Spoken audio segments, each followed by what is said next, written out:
వెయ్యేళ్ల చరిత్ర కలిగిన ఉత్తరాంధ్ర ఆరాధ్య దైవం విశాఖ ప్రజల ఇలవేల్పు అయినటువంటి సింహాద్రి అప్పన్న ఆలయ ప్రాంగణంలో జరిగిన విషాదం కళ్ళ ముందు కదలాడుతోంది. మరికొద్దిసేపట్లో అప్పన్న నిరూపణ దర్శనాన్ని సమయం. ఇక అంతరణ గోడ రూపంలో వచ్చినటువంటి మృత్యువు 7 నిండు ప్రాణాలను కబలించి వేసింది. నేతల సేవలో సాగలబడిన దేవస్థానం అధికారులు భక్తుల భద్రతను గాలికి వదిలేశారు.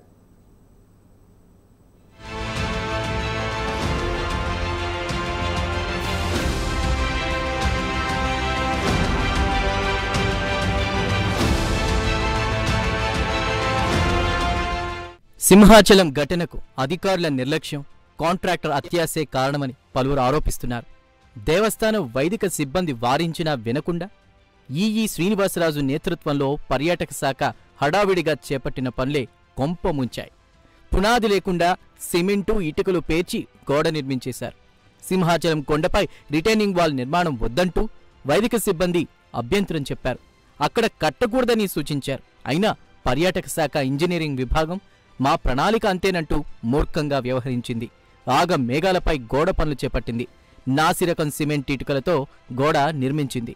చివరకు అదే గోడ అప్పన్న చందనోత్సవానికి వచ్చిన 7 భక్తుల ప్రాణాలు బలిగొంది.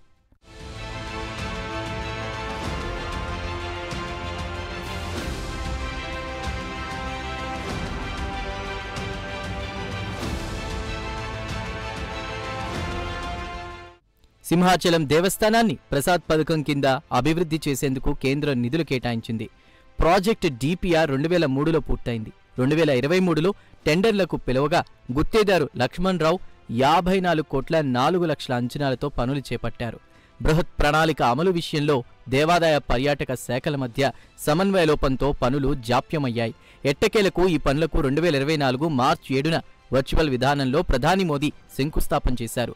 చందనోత్సవం దగ్గర పడుతుండటంతో హడావిడిగా గోడ కట్టేసి మెట్లకు టైల్స్ అతికించి వారం రోజుల క్రితమే వినియోగంలోకి తెచ్చారు. అందులో నాణ్యతను పరిశీలించిన వారే లేరు.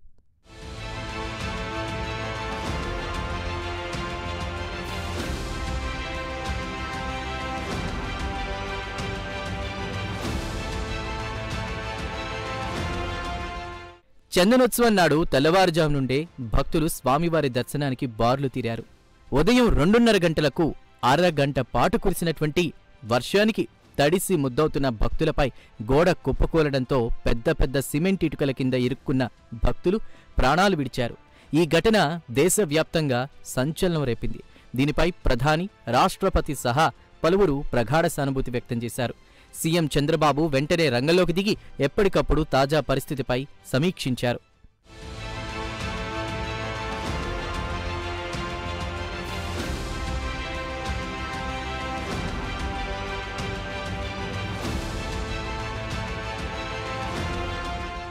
చందనోత్సవం సందర్భంగా అధికార యంత్రాంగం మొత్తం నాయకుల సేవలోనే తరించిందని విమర్శలు వెల్లువెత్తాయి.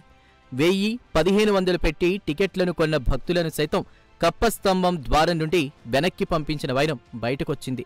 సింహాచలం తాజా ఘటనతో ఇక్కడ అధికారులు, కాంట్రాక్టర్ల మధ్య లాలూచి మరోసారి బయటపడింది. సింహాచలం దేవస్థానం ఆధ్వర్యంలో జరిగిన నిర్మాణాలు మరికొన్నింటిపై ఖచ్చితంగా సమగ్ర విచారణ జరపాల్సిన అవసరం ఉందని ఈ ప్రాంత ప్రజలు డిమాండ్ చేస్తున్నారు. విచారణలో నిందితులుగా తేలిన వారిని కఠినంగా శిక్షించాలని వారు కోరుతున్నారు.